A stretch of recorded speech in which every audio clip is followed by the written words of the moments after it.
Irmãos queridos, abra sua Bíblia no Evangelho segundo escreveu João, capítulo 11 e o verso 24. Evangelho segundo escreveu João, capítulo 11, verso 24.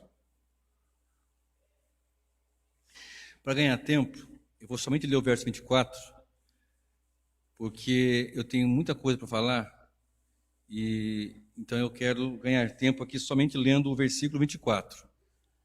Mas é um texto conhecido dos irmãos, portanto, é essa a razão também de eu estar ganhando tempo. É a passagem onde Jesus ressuscita Lázaro. E esse é o momento que eu vou ler, onde Marta fala com Jesus e o Senhor Jesus diz assim, verso 24. E disse-lhe Marta, 23 ele fala, né? Jesus disse, teu irmão há de ressuscitar. E 24 ela diz, disse-lhe Marta, eu sei que há de ressuscitar na ressurreição do último dia.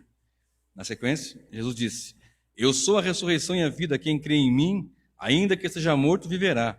E todo aquele que vive e crê em mim, nunca irá morrer. Crês tu isto? Amém. No verso 24, irmãos, nós temos aqui algo tremendo da parte do Senhor, nesse evangelho que foi deixado para nós, onde Lázaro, o amigo de Jesus, já estava morto há 4 dias, portanto já até cheirava mal, né? Conforme a própria irmã dele disse, Senhor, tira a pedra agora, está cheirando mal faz 4 dias. E o Senhor diz assim, eu não tenho te dito que se creres, verás a glória de Deus, né? Verso 40. Mas no versículo 24, Marta demonstra um conhecimento doutrinário também, teológico, digamos assim, dizendo para Jesus, quando ele disse, o teu irmão há de ressuscitar, na mente dela, sim, eu sei, Senhor, na ressurreição do último dia. Então, na ressurreição do último dia, estou tão certo que ele vai ressuscitar, porque ele é servo do Senhor, nós tememos ao Senhor, estamos certos de que na ressurreição do último dia. E embora Jesus estivesse dizendo que ele ia ressuscitar ali, naquele instante, porque ele tem poder para isso, né? E não só tinha, como tem, e assim o fez. Mas aqui fica uma expressão para nossas vidas, para o nosso entendimento e para a ministração desta noite, conforme eu já havia anunciado, que o título dessa mensagem de hoje, desse estudo, desse sermão, ele é o último dia, tem como esse título, o último dia. Queridos, nós estamos vendo tantas coisas acontecer e nós estamos falando, esses são os últimos dias, né? Quando alguma coisa grave acontece, alguma catástrofe, alguma dessas intempéries que ocorrem vez por outra, dificuldades em todas as áreas que possamos imaginar, a criminalidade crescendo, tanta maldade contra a criança, contra a mulher, contra as pessoas passando fome, uns ricos demais, mas muito, outro pobre que não tem sequer água para tomar, às vezes, água potável, não tem sequer o pão, talvez não tiveram hoje, nesse dia de hoje, uma refeição talvez não tiveram uma refeição, muitos. E nós vemos isso acontecer e vai alastrando e vai aumentando. E nós costumamos dizer, são os últimos dias, é o tempo do fim, são os últimos dias. Qualquer catástrofe, a pessoa já liga essas coisas a algo assim, dessa natureza. Então, o que são os últimos dias e o que é o último dia? Os últimos dias compreendem da primeira vinda até a segunda vinda do Senhor. Esses são os últimos dias. Esse período é o que nós chamamos e conhecemos de os últimos dias. Abra sua Bíblia em Mateus 24, para nós vermos algumas coisas que vão estar ali relatadas nesses últimos dias, nesse tempo final. Nessa passagem nós lemos, é bastante conhecida também, e o Senhor diz assim na sua palavra. Mateus 24, versículo 1. E quando Jesus ia saindo do templo, aproximaram-se dele os seus discípulos para lhe mostrarem a estrutura do templo. Jesus, porém, lhes disse, não vede tudo isto? Em verdade vos digo que não ficará pedra sobre pedra que não seja derrubada. E estando assentado no Monte das Oliveiras, chegaram-se a ele os discípulos em particular, dizendo, dize-nos quando serão essas coisas, e que sinal haverá da tua vinda e do fim do mundo? E Jesus respondendo disse-lhes, acautelai-vos que ninguém vos engane, porque muitos virão em meu nome, dizendo, eu sou Cristo, e enganarão a muitos. E ouvireis de guerras, de rumores de guerras, olhai, não vos assusteis, porque é mister que isso tudo aconteça, mas ainda não é o fim. Porquanto se levantará nação contra nação, reino contra reino, haverá fomes e pestes e terremotos em vários lugares. Mas todas essas coisas são o princípio de dores. Então vos hão de entregar para serdes atormentados, e matar-vos-ão, e sereis odiados de todas as nações por causa do meu nome. Nesse tempo muitos serão escandalizados, e trair-se-ão uns aos outros, e uns aos outros se odiarão. E surgirão muitos falsos profetas, e enganarão a muitos, e por se multiplicar a iniquidade, o amor de muitos se esfriará, mas aquele que perseverar até o fim será salvo, e este evangelho do reino será pregado em todo o mundo, em testemunha a todas as gentes, ou todas as nações, e então virá o fim. Ele deixou aqui um relato. Eu não quero entrar nesse contexto agora. Eu já tenho pregado outra mensagem, está gravado também, mas eu não posso me dar ao luxo de usar muito mais tempo do que eu vou usar nessa passagem para eu discorrer no que eu quero falar com vocês hoje. Estou identificando com vocês a diferença dos últimos dias para o último dia. Esse tempo que nós estamos vivendo, desde a primeira vinda do Senhor até que Ele retorne, são os últimos dias. E nesse período dos últimos dias, Ele deixou registrado que algumas coisas aconteceriam. Aliás, várias coisas iam acontecer. Os discípulos estavam falando com o Senhor, saindo do templo, mostrando, olha que edificação, olha que construção. E Ele diz assim, não vai ficar pedra sobre pedra que não seja derrubada. E essa profecia foi concretizada no ano 70, quando o general Tito entrou em Jerusalém e destruiu a cidade, o templo e assim por diante. Tendo ele dito isso, ele começou a discorrer o seguinte, olha só, acautelai-vos, que ninguém vos engane. Aí ele começa a dar alguns sinais. Entre eles, um sinal desses é o sinal religioso. Muitos falsos profetas que vão enganar a muitos. Ele não disse que talvez, que há uma possibilidade. Ele está dizendo, vão se levantar muitos falsos profetas que vão enganar a muitos. Portanto, você quando vê esses falsos profetas se levantando, dizendo que ele é isso, que ele faz aquilo, que não traz a palavra, que não tem a doutrina da palavra, o evangelho, como regra de fé e prática, e esses são falsos profetas. Aqueles que falam o que a Bíblia não diz, aqueles que distorcem a palavra, que pegam a palavra sem o contexto e fazem dela alguma coisa para tirar um lucro, para enganar o povo, para fazer tantas coisas, são falsos profetas, que Cristo disse que isso aconteceria nesse princípio de dores, nesse tempo do fim, nesses últimos dias. Um outro sinal é o sinal político, quando ele disse que haveria guerras e rumores de guerras. Nós temos visto guerras terríveis durante a estadia do ser humano na Terra. Quantas e quantas guerras, se formos listar aqui, ficaríamos horas, dias falando de tantas as guerras que ocorreram e que ainda ocorrem. Guerras e rumores de guerra. Eu me recordo quando criança, a primeira guerra que eu fiquei sabendo, quando eu era criança, no noticiário, com 12 anos, em 1982, quando a Inglaterra estava guerreando com a Argentina pelas Ilhas Malvinas, chamada de Guerra das Malvinas. Foi a primeira guerra que eu me lembro. Né? Teve a Primeira Guerra Mundial, a Segunda Guerra Mundial, mais para frente, alguns anos, na década de 90, o Iraque também, foram 10 anos de conflito, teve também, enfim, várias guerras, os Estados Unidos e o Iraque também, agora 91, por aí, 90, me fugiu agora essa ocasião aí, né? Sempre houve, 94 também tivemos guerras fortes, terríveis, e os rumores de guerra, né? Teve a Guerra Fria, a União Soviética, os Estados Unidos, e os rumores de guerra, pega, não pega, vai, não vai. Nos dias de hoje, nós estamos vendo aí algo estranho acontecendo. Princípio de dores. Últimos dias. Sinal político. Um outro sinal que ele disse seria um sinal social. Pestes, doenças, fomes.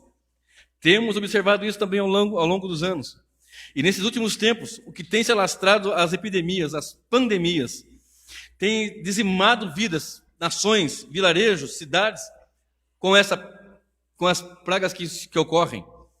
Houve uma época da peste negra que alastrou a Europa, como foi, eu cheguei a conhecer na década de 80 também, de ouvir falar, né, do HIV, o ebola. Nesses tempos de agora, além de tudo isso, nós temos um mosquito que consegue destruir milhares de pessoas, de famílias, dizimando pessoas.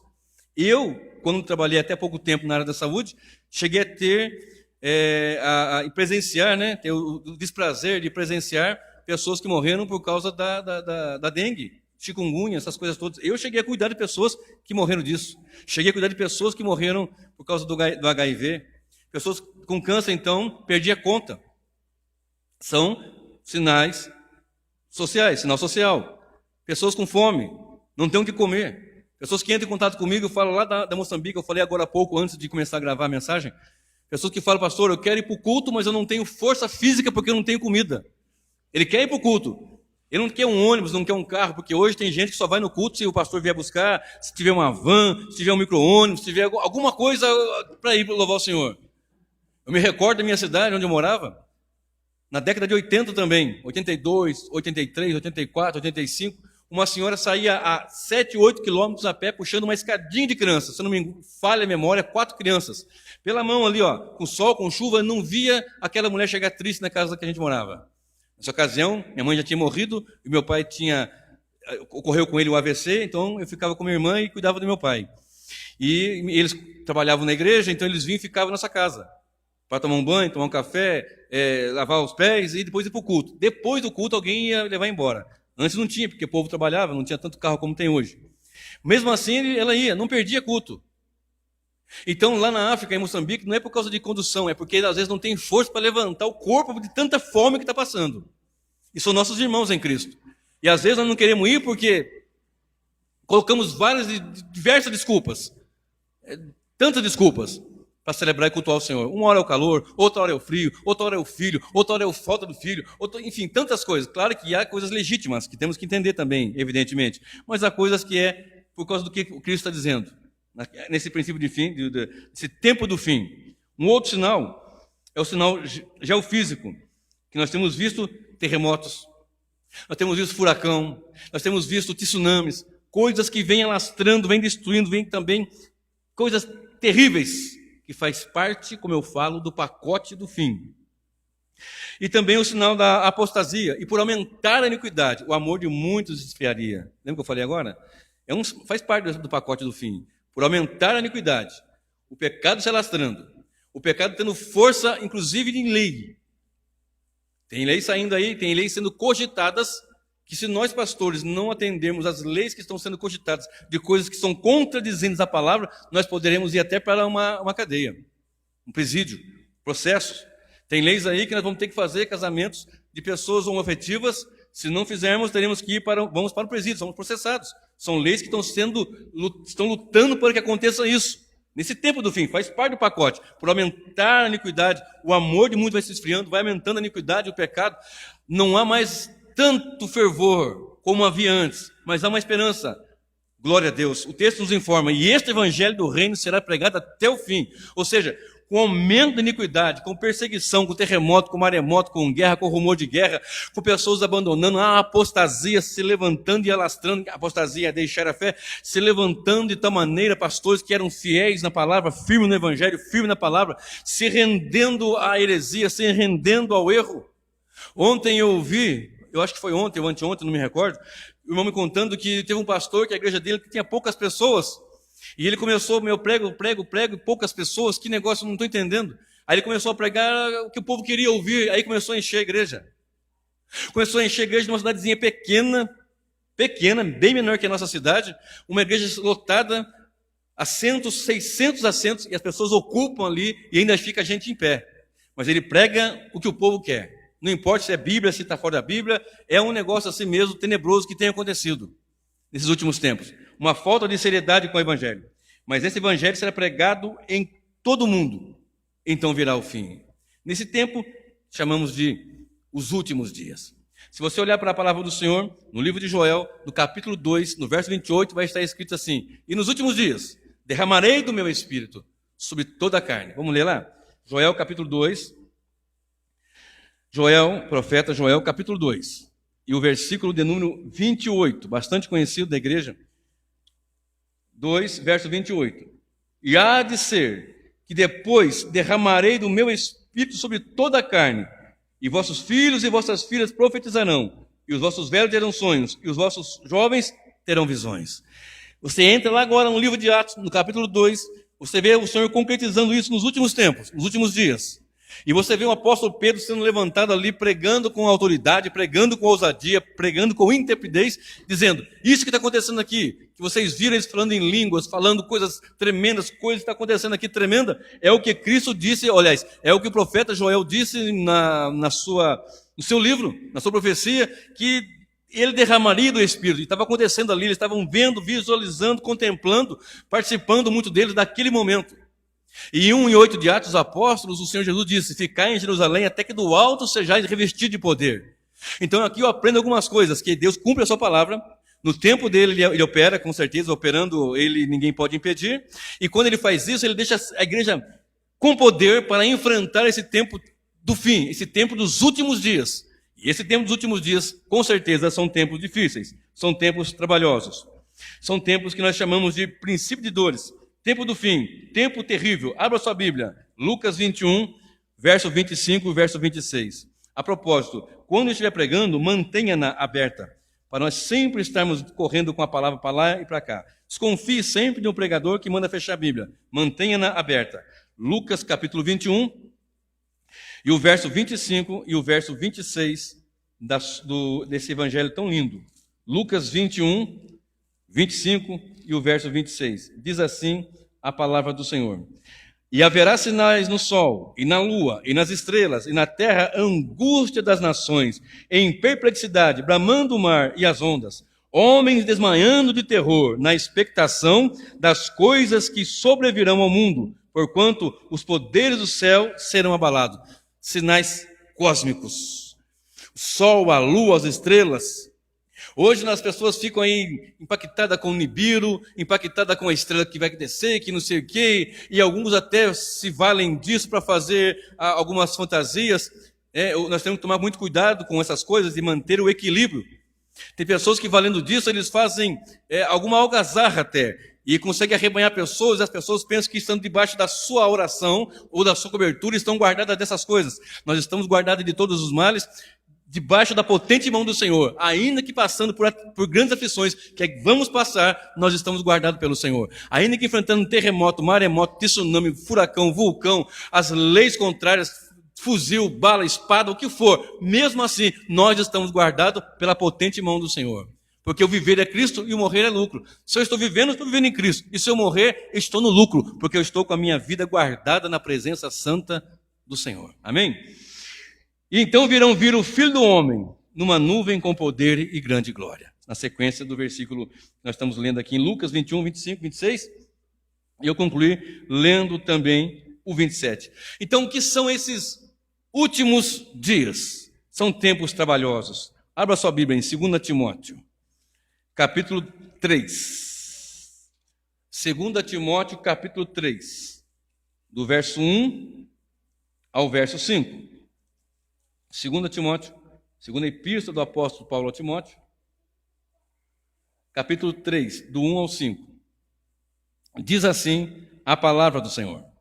Sabe, porém, isto, que nos últimos dias sobrevirão tempos trabalhosos, porque haverá homens amantes de si mesmos, avarentos, presunçosos, soberbos, blasfemos, desobedientes a pais e mães, ingratos, profanos, sem afeto natural, irreconciliáveis, caluniadores, intemperantes, cruéis, sem amor para com os bons, traidores, obstinados, orgulhosos, mais amigos dos deleites do que amigos de Deus, tendo aparência de piedade, mas negando a eficácia dela. Destes, afasta-te. Nós temos visto isso nesses tempos, queridos. Nós temos visto nesse tempo agora, atual, homens amantes de si mesmos, homens desobedientes a pais e mães, homens que não têm amor, têm temor, homens que são obstinados, traidores, sem afeto natural, irreconciliáveis, tendo aparência de santidade, tendo aparência de piedade, mas negando a eficácia dela. O apóstolo Paulo dá uma instrução aqui. Destes, afasta-te. Olha que coisa tremenda. E quando que é isso aqui? Nos últimos tempos, nos últimos dias. Sabe, porém, isto, que nos últimos dias sobrevirão tempos trabalhosos. Se nós estamos vendo tempos trabalhosos, vivido em tempos difíceis, talvez a sua versão esteja assim, estamos cientes de que estamos no tempo do fim. Estamos nos últimos dias. Pessoas que não têm mais temor de Deus. Eu conheço pessoas que disseram assim: vamos fechar esse comércio aqui, que está difícil, tem que pagar um monte de imposto, e tem que comprar, tem que vender, tem que buscar, tem que trazer. Vamos fechar esse negócio aqui e vamos abrir uma igreja que dá muito mais lucro. Eu já ouvi isso. Dá muito mais lucro, não precisa comprar nem vender, buscar em São Paulo, buscar em não sei de onde. É só chegar aqui, põe um povo ali, ó, colhe o dinheiro deles e dá para ganhar. Tempos trabalhosos. O que um infeliz desse vai pregar? Qual é o comprometimento dele com Deus? Qual é o comprometimento dele com a palavra, com o evangelho? Nenhum. É tão somente ter lucro. Tempos trabalhosos, como diz a palavra, a Escritura Sagrada. São tempos finais, são os últimos dias. Então, os últimos dias, eles vão da primeira vinda até a segunda vinda. Onde Cristo veio, na primeira vinda, onde ele teve o seu ministério, sua vida, sua morte e ressurreição. Estabeleceu a igreja. Provou com sinais, esses sinais que estão acontecendo aqui. A apostasia está ocorrendo aí tremendamente. Nós temos visto coisas que, como fala na minha terra, né? Do arco da véia. Eu não sei o que é isso, mas na minha terra fala isso. Coisa do arco da véia. Deve ser uma coisa muito estranha, né? Coisas que nunca se viu, nós temos visto no meio do povo de Deus. Dizendo ser povo de Deus, coisas tremendas. Outro dia, nós olhamos na internet e vimos lá um camarada pregando, e ele não pisa na terra porque a terra está contaminada. Aí coloca 4 pessoas lá, sei lá, agachado, de bruço, não sei, ele pisa nas costas dele para poder pregar, porque ele é muito santo e não pode pisar na terra. Vocês já viram isso? Outro dia vi um camarada com uma moenda, aquele moedor de carne, moendo a carne, aí um outro lá orando e outro fazendo, até brinquei com a minha esposa, né? Vamos pôr esse negócio lá na igreja. Brinquei com ela, lógico. Aí eu vou ficar moendo, aliás, o mão sério vai moendo, você fica pondo um papelzinho e eu fico a mão estendida, né? Para juntar o povo. Isso aí o povo faz isso, gente, pelo amor de Deus. Coisas que do arco da véia mesmo, né? Se for listar aqui o que fazem, né? Isso aí, eu estou indo mais para o que eu vi agora esses dias. Se formos listar, é gente derrubando água no outro, é fitinha, é sal, enfim. Eu tenho falado sempre disso aqui. São coisas estranhas, a apostasia. Deixa o evangelho. Você prega a verdade passa por mentira. Está ministrando a palavra, falando a palavra, o evangelho, as pessoas não querem. É claro, tem um pequeno povo, tem um pequeno rebanho que quer. Prova disso é que vocês estão aqui. Irmãos que vieram de 170, 80 quilômetros para estar orando, louvando o Senhor aqui conosco. Louvando e adorando o Senhor. Pessoas que vêm adorar e ouvir a palavra e se encher da palavra, regozijando na presença do Senhor, com compromisso, com vontade de ver nesse momento de tempo de fim, mas ver o que Cristo disse: esse evangelho vai ser pregado até o fim. Esse evangelho do reino será pregado, então virá o fim. E não vai ter como. Pode levantar a lei que for. Tivemos isso no passado. Matavam os crentes, jogavam na fornalha, jogavam para os leões, jogavam no mar, faziam atrocidades, mas o evangelho não parou. Paulo estava preso, encarcerado, estava ali, e ele continuou pregando. Quando não podia pregar, ele ficava orando. Ele tinha um ministério de pregação e também de oração, de intercessão. Ele orava, ele buscava, ele clamava ao Senhor. Eu conheço pessoas que já me contaram de lugares que ele morou, que colocaram na África mesmo, esse foi em Angola, se não me falha a memória, colocaram uma granada na boca da sua noiva, amarraram-na no púlpito da igreja, e ele estava num outro vilarejo. Ele foi avisado, quando ele chegou, a sua noiva, infelizmente, ela não aguentou segurar o pino na boca dela, escapou e arrebentou com aquela moça, matou-a. Mas ela está guardada com o Senhor nesse instante. E esses que fizeram isso, ele olhou para aquela pessoa e disse: vocês ainda vão... eu ainda vou me vingar de vocês. E ele disse. Mas ele não disse com ódio, ele disse com amor. Uma outra ocasião, passado alguns anos, esse irmão aqui no Brasil disse: olha, recebam os irmãos que estão vindo no aeroporto, eles estão vindo juntamente com a equipe assim, assim, assado. Quando ele chega naquele aeroporto para receber os irmãos, entre aqueles irmãos estavam aqueles que mataram a sua noiva. Ele olhou e disse: eu disse que o meu Senhor ia mostrar a glória dele, que a minha vingança não era vocês morrerem, a minha vingança era vocês conhecerem o Deus que eu sirvo, que ainda que nós morramos, nós estamos na presença dele, adorando, louvando, exaltando o seu nome, porque a morte para nós não é nada demais, a morte para nós é lucro, porque estamos salvos em Cristo Jesus. Então, quando será esse último dia? Eu estou falando dos últimos, plural. E agora esse último dia, que é o título da mensagem desse estudo dessa noite. Esse último dia, ele tem algumas implicações, mas antes de falar dessas implicações do último dia, eu quero deixar você já esclarecido que o último dia é o dia da vinda do Senhor Jesus.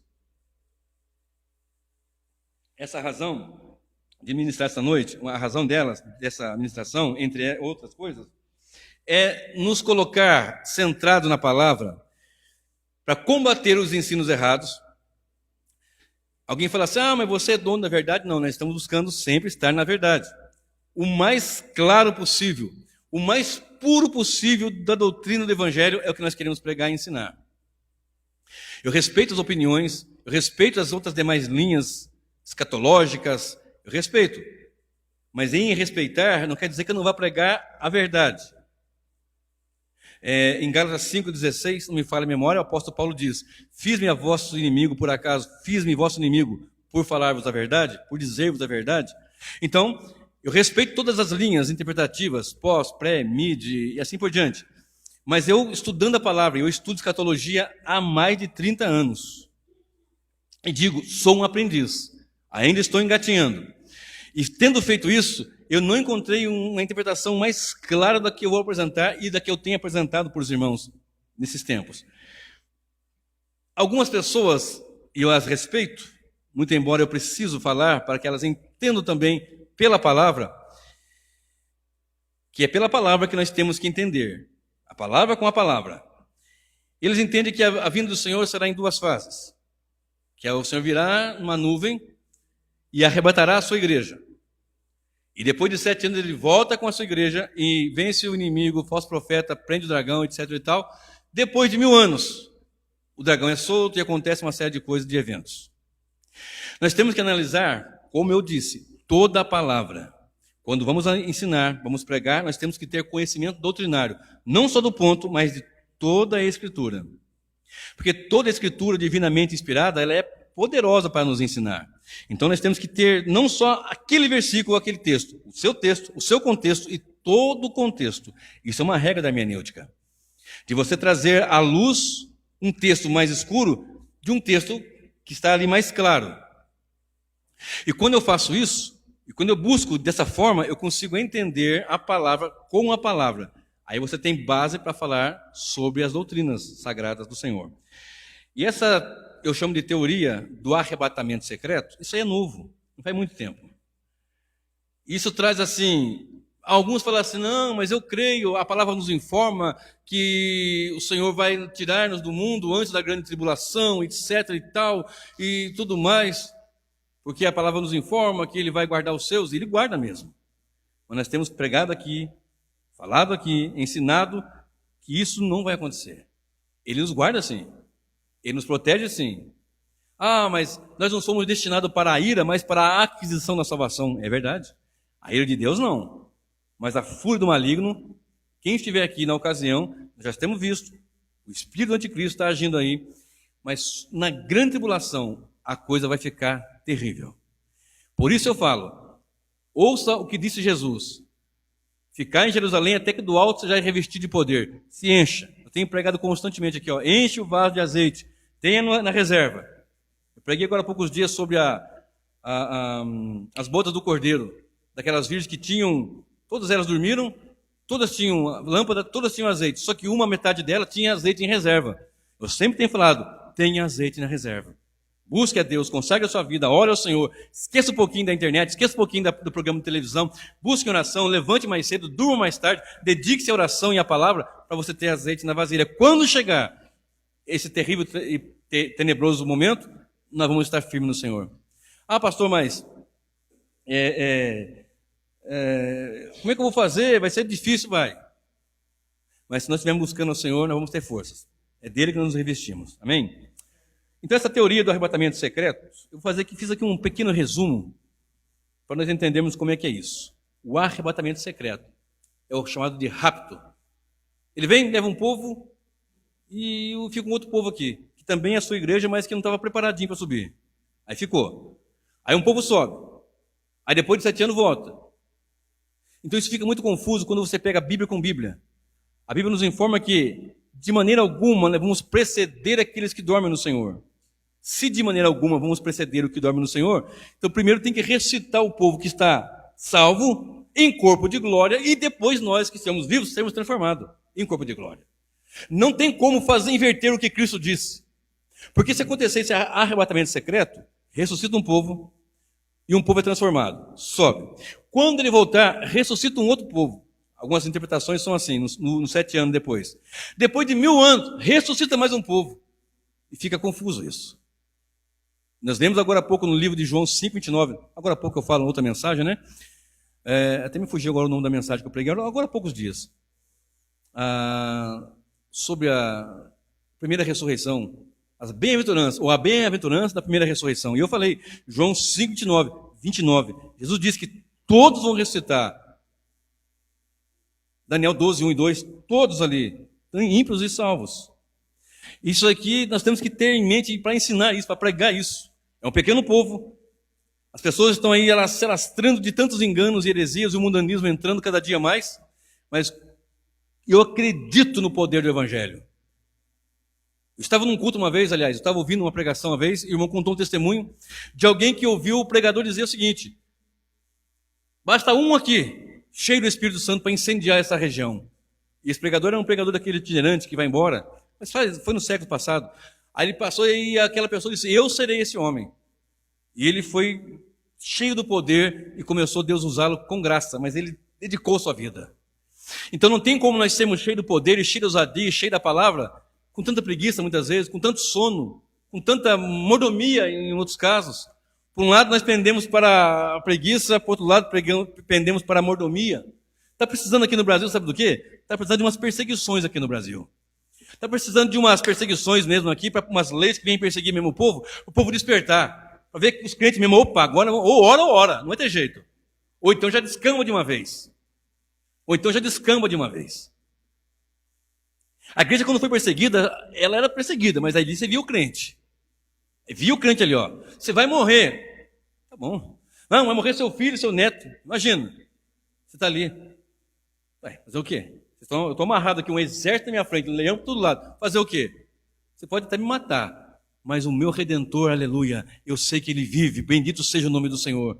Pode até matar hoje aqui, mas eu vou ressuscitar. O máximo que o ser humano pode fazer com outro é matar, o máximo.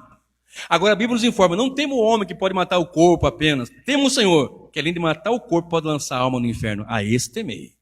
Amém, meus irmãos? Então vamos lá. Em 1767, falando sobre essa teoria, né, do arrebatamento secreto, o rei Carlos III expulsou os jesuítas do Chile. Havia um padre chamado Manuel Lacunza. Guarda esse nome, Manuel Lacunza. Ele era de origem judaica.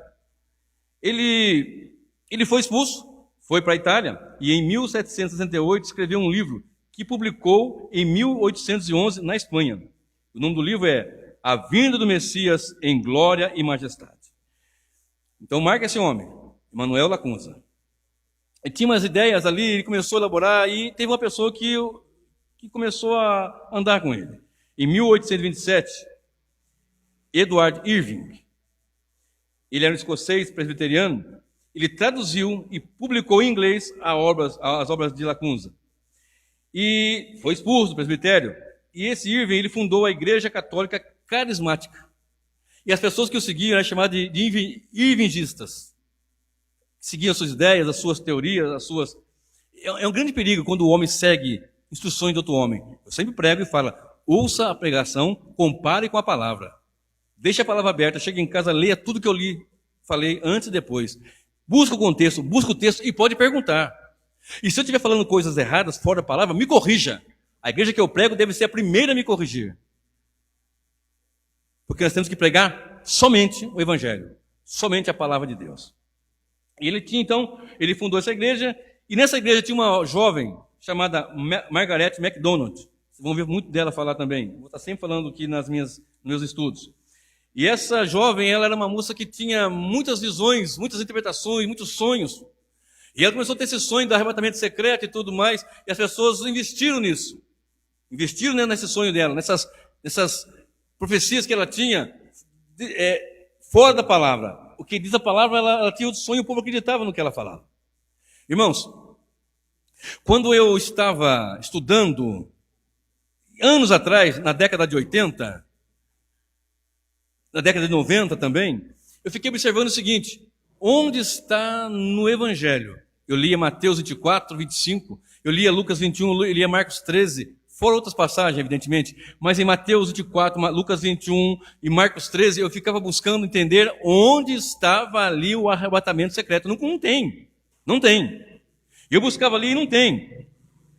E essa jovem ela tinha esses sonhos, então, e essas pessoas começaram a acreditar. Em 1859, um maçom, John Nelson Darby, vocês também vão ouvir muito falar dele nos meus estudos sobre essa temática. John Nelson Darby, um estudante de direito, pregador anglo-irlandês, organizou as ideias de Lacunza, de Irving, de Margaret. Ele pegou tudo que eles pensavam e falavam, juntou tudo, digamos assim, pôs no liquidificador, bateu e deu a sua doutrina. E as pessoas começaram a ver aquilo ali como bom, é isso mesmo. Ninguém vai passar pela grande tribulação, ninguém vai passar por situações de não. Um sentimento hedonista. O que é um sentimento hedonista? É um sentimento que o homem não pode ter de forma alguma sofrimento, não. Os americanos do norte gostam muito disso. Muita riqueza, muito luxo, muita coisa. Não queremos, não. Que imagina passar tribulação, grande tribulação, fome. Não. É luxo, é riqueza, é dinheiro. Tanto que uma igreja dessas pragmáticas, neopentecostais, que falam o tempo todo de prosperidade, são as que estão mais cheias nos dias de hoje. Por pessoas que querem ir pregar isso e pessoas que querem ouvir isso. São as igrejas mais lotadas, mais cheias. Porque estou pregando o que o povo quer ouvir. Essa semana você vai ganhar um carro zero. Essa semana seus negócios vão multiplicar por 10. É claro, eu quero que Deus multiplique por 10, por 1.000, por 100, por 10 mil. É claro que eu quero. Mas nem sempre é assim. E quando as pessoas ficam muito focadas nisso, quando acontece alguma coisa, digamos assim, de errado no sentido de que não é o plano dele, ele desanima. Desiste de Deus, sai da igreja. Critica de cá, critica de lá. Temos que pregar a verdade. Olha, irmão, Deus abençoa, Deus dá saúde, Deus prospera, mas Deus pode ser contigo ainda que você esteja com enfermidade. Deus pode ser contigo ainda que você esteja desempregado. Deus pode ser, não, Deus é com aquele que louva a Ele, que adora a Ele, que é temente a Ele, ainda que ele esteja passando por grandes diversidades. Eu já contei alguns testemunhos aqui, situações, eu mesmo, que estou pregando aqui, já dormi na rodoviária de São José dos Campos por uma semana. É pouco tempo. Dorme você ver sentado num banco, coisa horrível que é. Você tirar um cochilinho assim, é até gostoso, né? Aquele cochilinho depois do almoço, numa cadeirinha assim, você fica, né? É até gostoso, mas passa uma semana nisso aí. A ponto de eu chegar numa área que estava aberta e deitei naquela área, junto com uma cachorrinha quietinho no canto dela, ela para lá, eu para cá, e deitei lá, para esticar o corpo. Isso eu experimentei. Vocês estão entendendo? Então não é que alguém me contou, isso aí é coisa minha, coisa que eu passei, coisa difícil. Coisa de você ter filhos pequenos, né? E desempregado, aliás, pior do que desempregado, trabalhando e não recebendo, que é pior do que desemprego ainda. Já aconteceu comigo, não foi só uma vez não. E o filho ali, aquela situação toda, e agora, pai, eu quero isso, quero aquilo. Quem é pai sabe como é que é isso, né? Quem é pai sabe como é que é isso. Mas mesmo assim, a potente mão do Senhor sempre socorreu, sempre esteve ali. Então não é a ausência de tribulação, de adversidade, é Deus presente em meio a toda a tribulação e adversidade. Temos que ensinar isso. Então, queridos, esse John Nelson Darby, ele fez essa mistura e saiu com essa ideia de Margaret, de Lacunza, de Irving, com as coisas que ele tinha, e deu uma nova interpretação da Bíblia, que é essa visão chamada de visão dispensacionalista, pré-tribulacionista. Então, Jesus vem, arrebata a igreja, vão embora, acabou e pronto. E quem ficar, não, tem a segunda chance. Uma das coisas mais tenebrosas é esta. Não, se eu não estiver bem, eu vi muito isso. Mas se eu não estiver bem, eu vou na segunda chamada. Mas se eu não estiver muito firme, muito bem com Deus, quando Ele voltar na segunda vinda, na segunda fase da segunda vinda, que no caso já vai ser a terceira, né? Primeira quando ele vem em carne, no segundo no arrebatamento secreto, mais uma terceira, depois é uma confusão que fica difícil. Então as pessoas ficam, não, eu posso levar minha vida. Não pode não, querido, nós temos que viver uma vida santa com o Senhor. Andar em santidade, sem a qual nós não veremos ao Senhor. Andar em retidão diante de Deus. Somos pecadores, somos falhos sim, mas agora lavado e remido pelo sangue do Senhor, habitado pelo Espírito Santo, com a palavra de Deus em nosso coração, conforme está escrito em Colossenses 3,16, a palavra de Cristo habita em vós abundantemente, habitar, morar, fazer morada em nós abundantemente. Porque nós temos visto pessoas pregar um evangelho de facilitações, de facilidade. O evangelho de Jesus é o evangelho de porta estreita.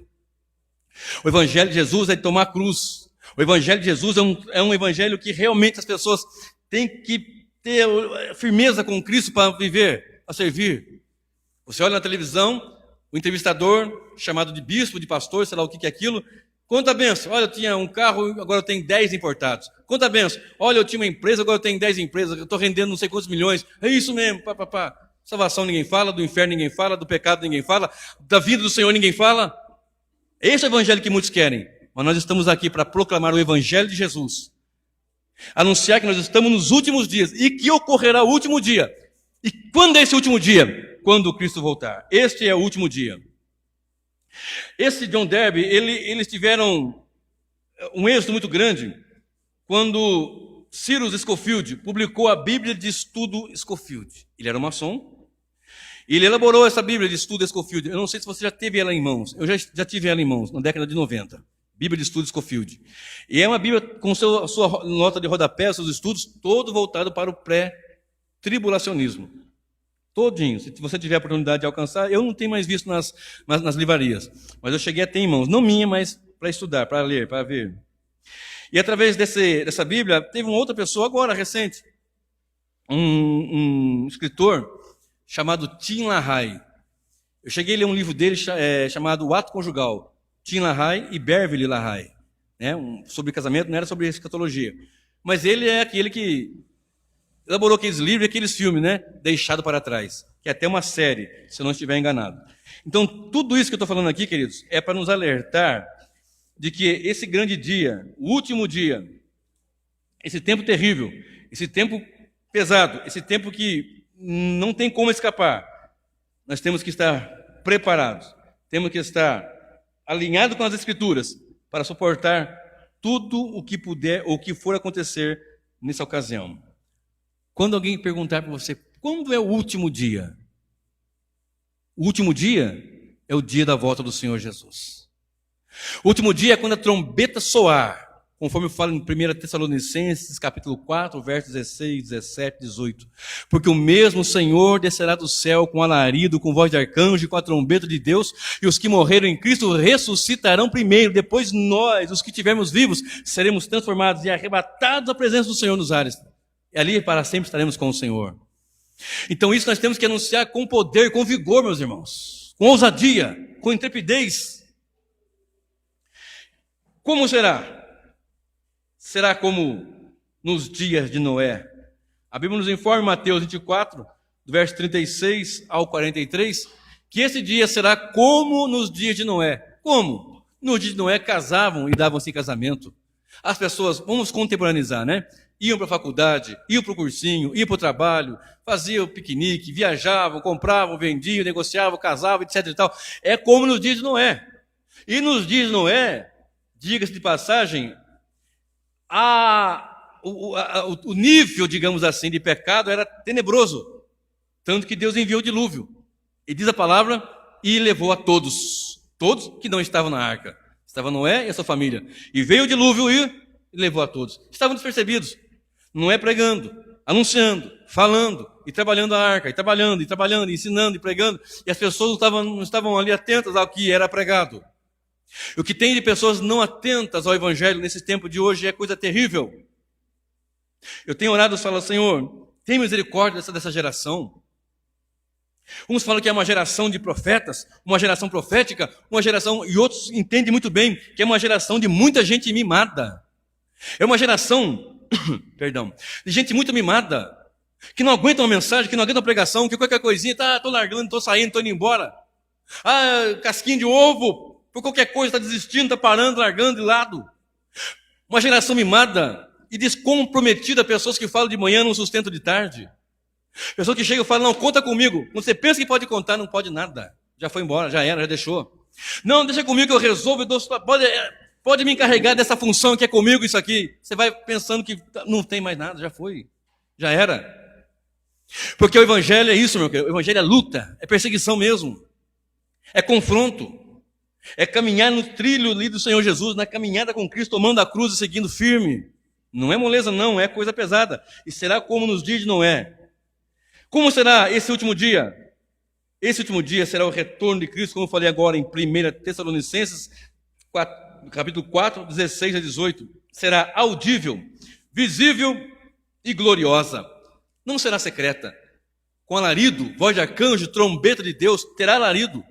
Mateus 24, verso 27 diz assim: será como um relâmpago. Então, como um relâmpago, rapidinho. Por acaso, relâmpago é rápido? Claro. Relâmpago é muito rápido, mas é invisível ou é visível? Relâmpago é rápido, mas é visível. Sim ou não? Já viram relâmpago? Sai de um lado para o outro. Leste para o norte, para o sul, leste para o oeste. Rápido, porém visível. E diga-se de passagem, seguido de um estrondo, sempre vem um trovão depois de um relâmpago. Quando Cristo vier, haverá alarido, voz de arcanjo, trombeta de Deus, todo olho verá, até mesmo aquele que os transpassaram. Será como um ladrão de noite. Então, como que é esse último dia? É o dia da vinda do Senhor. Que dia? O tempo está chegando no fim. Será como os dias de Noé? Casava, dava em casamento, plantava, colhia, vendia, negociava, tirava carta, habilitação, etc. De repente veio o dilúvio e levou a todos. Assim será no dia do Senhor. Quando ele voltar para buscar a sua igreja, ai daquele que não estiver na presença do Senhor. Ai daquele que não estiver com o seu nome escrito no livro da vida. Será como um ladrão. 2 Pedro 3, verso 10. Será como um ladrão.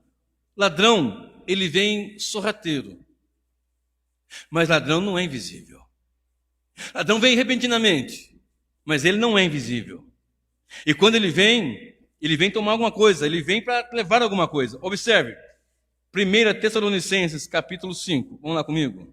1 Tessalonicenses, capítulo 5, do verso 1 ao verso 6. 1 Tessalonicenses, capítulo 5, do verso 1 ao verso 6. Mas, irmãos, acerca dos tempos e das estações, não necessitais de que se vos escreva. Porque vós, igreja, né? Vós mesmo sabeis muito bem que o dia do Senhor virá como o ladrão de noite. Pois que quando disserem a paz e segurança, então lhes sobrevirá repentina destruição, como as dores de parto, aquela que está grávida, e de modo nenhum escaparão. Mas vós, igreja, vós, irmãos, já não estáis em trevas, para que aquele dia vos surpreenda como um ladrão. Porque todos vós sois filhos da luz e filhos do dia. Nós não somos da noite, nem das trevas. Verso 6. Não durmamos, pois, como os demais, mas vigiemos e sejamos sóbrios. O ladrão vem de noite, e a vinda do Senhor será como ladrão de noite. Mas o texto diz, vocês estão sabendo. Aqui, a igreja aqui em Cruzeiro, estão sabendo. Aqueles que me ouvem, aqueles que ouvem essas pregações, estão sabendo. E nós não vamos ser pegos de surpresa nesse sentido de que estão dormindo, porque não estamos em trevas, estamos sabendo que o nosso Redentor virá. Triste é quando a maior esperança da pessoa não é a volta do Senhor. Triste é quando a maior esperança do Senhor é que o seu time ganhe, é que o Brasil ganhe a Copa, é que o Brasil faça isso, é que o Bolsonaro faça aquilo outro, é que o sei lá quem faça não sei o que lá. Triste é quando as pessoas põem a sua expectativa, a sua fé no homem ou nas coisas terrenas temporais. Nós sabemos que a nossa maior esperança é a bendita vinda de nosso Senhor e Salvador Jesus Cristo. Não estamos dormindo, não estamos em trevas. Estamos acordados, aguardando a vinda do Senhor. Então será como no dia de Noé, será como ladrão de noite. Olha só o que diz a palavra do Senhor no livro de Malaquias 4, verso 1. Vai comigo, Malaquias, o último livro da Antiga Aliança. Vai no capítulo 3 primeiro e vai no verso 18. Nós estamos vendo as pessoas aí desleixadas, longe do Evangelho, longe da palavra, longe de Cristo, longe da verdade, pessoas descomprometidas, pessoas desleixadas com a fé, fazendo a obra do Senhor fraudulentamente. E o profeta Jeremias diz assim, maldito aquele que faz a obra do Senhor fraudulentamente e aparta a sua espada. Sabe, fraudes. E às vezes as pessoas ficam assim, mas peraí, pastor, estou vendo aí tudo bem, tudo certo. Às vezes nós somos cristãos ali, estão passando um apuro terrível. Por isso que eu tenho que ir para essas igrejas que pregam prosperidade, riqueza, fartura, fortuna, etc. Quem é que gosta de passar necessidade? Nem eu não gosto. É claro que eu não gosto. Mas nós somos capazes de adorar a Deus passando alguma dificuldade? Será que nós somos capazes de dizer glórias a Deus, louvado seja o nome do Senhor, mesmo passando a adversidade? E as pessoas às vezes apontando, e às vezes até da parentela, do meio da família, dizendo, olha, eu não sou crente, estou bem. Olha você como é que está. Você anda a pé, eu tenho carro zero. Você está comendo carne uma vez por ano, eu estou todo dia, até jogo para o cachorro ali, do melhor, porque não tem. É muito, não tem nem como acabar com isso. Aí você olha assim, meu Deus. Mas veja comigo aqui, Malaquias 3, verso 18. Leia tudo depois, e antes e depois do que eu vou ler. Então voltareis e vereis a diferença entre o justo e o ímpio, entre o que serve a Deus e o que não serve. Então a volta do Senhor é no último dia. Então, o que é o último dia? É o dia da volta do Senhor. Nesse dia, como nos dias de Noé. Nesse dia, como ladrão de noite. Não para a igreja. Nesse dia, é um dia que muitos vão estar dormindo.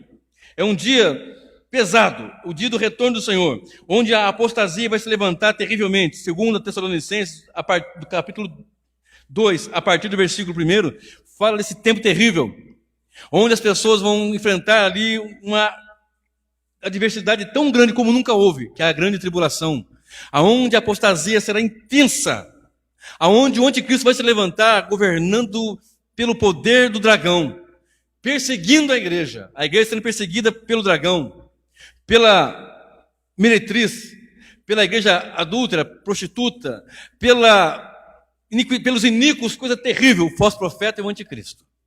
Vai ser um momento terrível. E nesse tempo, nós vamos olhar e vamos ver isso daqui, ó.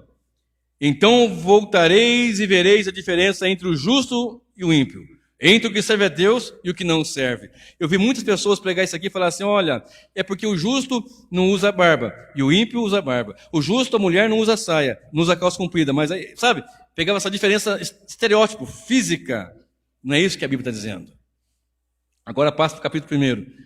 Capítulo 4, verso 1. Porque eis que aquele dia vem ardendo como fornalha.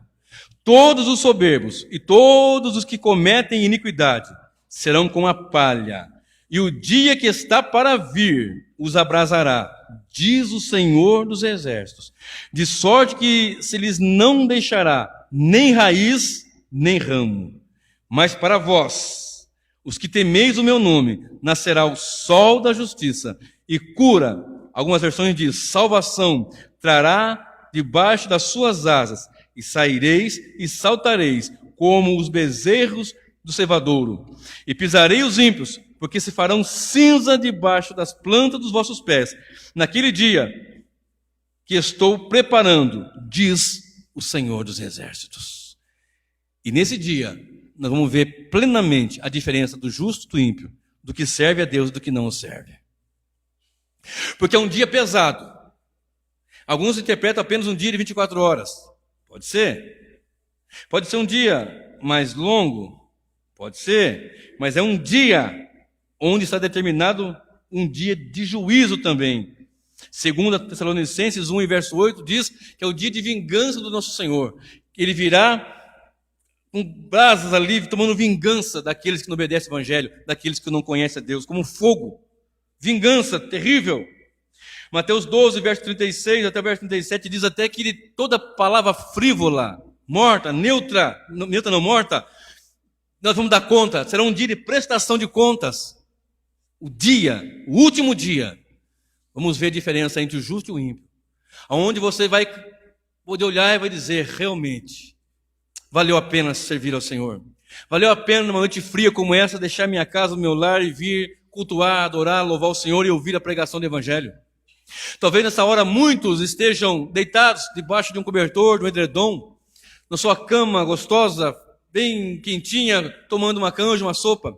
Talvez outros estejam nesta hora drogando-se, bebendo, cheirando coisas que entorpecem, numa noite de prostituição e outras coisas mais. Mas nós estamos aqui adorando o Senhor. E naquele dia, vamos ver a diferença entre o justo e o ímpio, entre o que serve a Deus e o que não serve. O que vai acontecer nesse dia? Um dia de juízo. O dia da ressurreição, como Cristo falou. Como Marta disse assim, Senhor, eu sei que Lázaro vai ressuscitar na ressurreição do último dia. Olha só o que diz João 6, verso 44. João Evangelho, capítulo 6, verso 44. Ninguém pode vir a mim se o Pai que me enviou não o trouxer, e eu o ressuscitarei no último dia. O que é o último dia também? É o dia da ressurreição. Não tem esse negócio de ressuscita nos 7 anos, depois vai, depois volta. É no último dia. Não tem outro dia para a ressurreição depois. É no último dia, no dia da vinda do Senhor. Então, no último dia, também é dia de ressurreição. De justos e de injustos. João 5, 29 diz que todos vão ressuscitar. Daniel 12, 1 e 2 também informa isso. João 6, 54, do ladinho aí. Quem come a minha carne e bebe meu sangue tem a vida eterna, e eu o ressuscitarei no último dia. Então, no último dia, é o dia da vinda do Senhor, com barulho, alarido, voz de arcanjo, trombeta de Deus. No último dia, é um dia que muitos vão estar dormindo, cochilando, dormindo, desmaiados até, digamos assim, profundo sono. Mas a igreja está esperando. A igreja acordada, qual é um dos sinais de uma igreja despertada, acordada? É a igreja que acorda e deita, o homem e a mulher que levanta e deita, na expectativa da vinda do Senhor Jesus. Porventura, nesse dia de hoje, 8 de junho de 2019, ao menos uma vez você pensou na vinda do Senhor? Ao menos uma vez hoje, você pensou, porque nós pensamos na conta que tem que pagar, no boleto que tem que pagar, no carro que tem que trocar o pneu, tantas coisas, que faz parte do nosso dia a dia. Será como nos dias de Noé? Mas porventura, será que hoje nós pensamos, bem que podia ser hoje a vinda do Senhor? Ou bem que podia ser agora, levantava já o anticristo, já pronto, já estava... O tempo de angústia terrível, onde pessoas, homens, não crianças, homens, vão desmaiar pelo bramido das ondas, pela expectação das coisas horrendas que vão estar acontecendo, coisas terríveis, conforme fala em Lucas 21. Homens desmaiarão de pavor, de tantas coisas tenebrosas que estão se alastrando, acontecendo. Aí o Senhor nos informa, levantai a vossa cabeça quando vocês virem isso acontecer, porque perto está o Senhor, breve está, porque a vossa redenção está próximo. Aleluias. Agora, meu querido, para nós encerrarmos, o último dia ocorrerá o arrebatamento. No último dia, não serão em 2 etapas. Apocalipse 1, verso 7. Eis que cedo vem e todo olho verá. Ele virá, todo olho verá o Senhor, até mesmo aquele que o traspassou, até esse mesmo. O último dia, para nós fecharmos aqui, quando se dará o último dia? Logo após a grande tribulação. Gente, presta bem atenção que eu vou falar aqui. Só de falar em Apocalipse, as pessoas pensam assim, ai, Apocalipse, escatologia, grande tribulação, coisa terrível. Como se porventura a história não tivesse alguém que governe. E tem, é Deus. O que vai acontecer, acontece por determinação do Senhor, decreto do Senhor. Abra sua Bíblia comigo. Em Marcos 13, verso 24 a 26. Ora, naqueles dias, está falando da grande tribulação. Você tem que ler antes para entender o que está acontecendo aqui. É o mesmo contexto de Mateus 24. Ora, naqueles dias, depois daquela aflição. Que aflição? A grande tribulação. O sol se escurecerá e a lua não dará sua luz, e as estrelas cairão do céu, e as forças que estão no céu serão abaladas. Então verão vir o Filho do Homem nas nuvens, com poder e grande glória. Aleluias. Um conselho pastoral agora. Esteja buscando a presença do Senhor. Intensifique a sua vida de oração. Intensifique o seu tempo de meditação na palavra. Intensifique a sua vida de consagração ao Senhor, jejum, oração, vida com Deus. Intensifique a comunhão com os santos nessa expectativa e perspectiva da vinda do Senhor Jesus. Olha só, Apocalipse 13, verso 7. Apocalipse 13, verso de número 7. Olha o que diz a palavra do Senhor. Falando do dragão, falando desse poder terrível aqui, da besta, melhor dizendo, que tem poder do dragão. E abriu a sua boca, verso 6, e abriu a sua boca em blasfêmia contra Deus para blasfemar do seu nome e do seu tabernáculo e dos que habitam no céu, verso 7. E foi-lhe permitido fazer guerra aos santos e vencê-los, e deu-lhe poder sobre toda a tribo e língua e nação. Deu poder à besta para destruir os santos. Quem são os santos? O povo de Deus, os eleitos, aqueles que estão lavados e remidos pelo sangue do Cordeiro. Então a igreja vai estar, é mais um versículo provando que a igreja vai estar aqui na grande tribulação. Mas depois de passar esse dia, o sol escurecerá, a lua não dará sua luz, e verão vir no céu o Senhor, com poder e grande glória. Glórias a Deus. Apocalipse 6, do verso 12 ao verso 17. E eu já vou estar encerrando. Apocalipse 6, do verso 12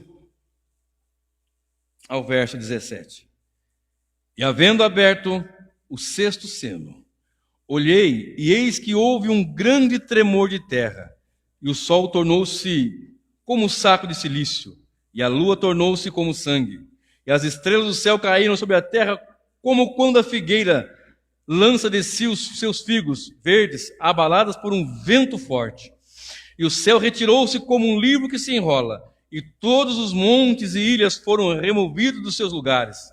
E os reis da terra, e os grandes, e os ricos, e os tribunos, e os poderosos, e todo servo, e todo livre se esconderam nas cavernas e nas rochas das montanhas, e diziam aos montes e aos rochedos: caí sobre nós, e escondei-nos do rosto daquele que está sentado sobre o trono e da ira do Cordeiro. Eles vão estar gritando ali na abertura do sexto selo que conecta com a sétima trombeta.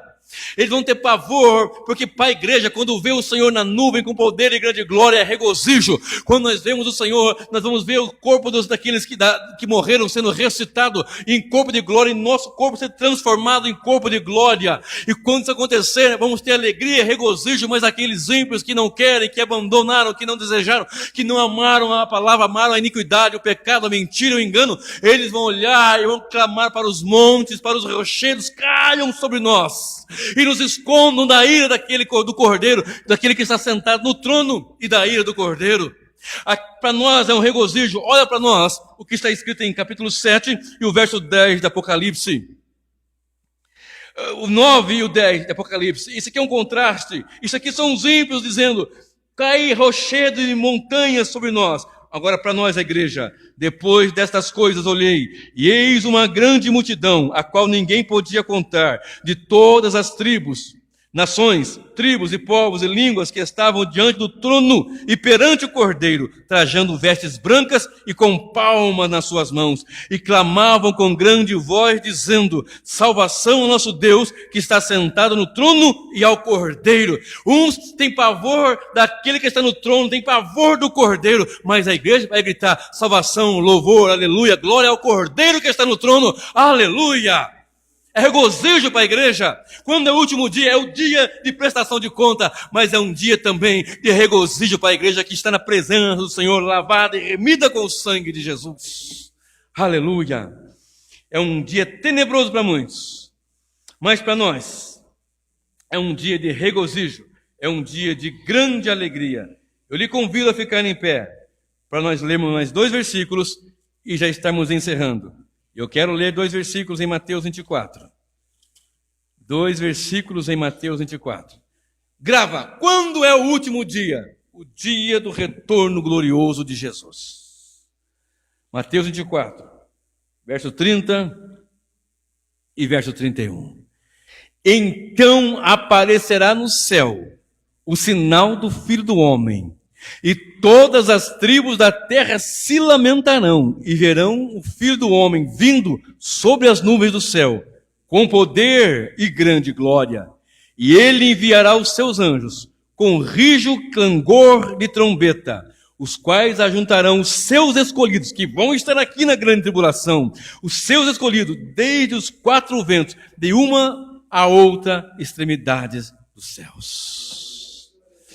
Aleluia! Com rijo clangor de trombeta, os anjos vai lá, busca lá o irmão André, o irmão Célio está ali, o irmão Jeová, vai buscar meu povo esparramado na terra, porque é o dia de regozijo, um dia de peso para aquele que não está em Cristo, mas para nós, o último dia, é o dia de vermos, aleluia, aqueles que nós tivemos um dia aqui na terra, convivendo com eles, que andaram na presença do Senhor, que morreram, partiram antes de nós. mas nós vamos ver ressuscitado num corpo de glória, que não tem diabetes, não tem colesterol, não tem câncer, não tem úlcera, não tem pressão alta, não tem nada. Essas coisas que aqui nesse corpo físico nós temos. E tem mais. Aleluia. Para sempre, para sempre, para sempre estaremos na presença do Senhor. Aleluias.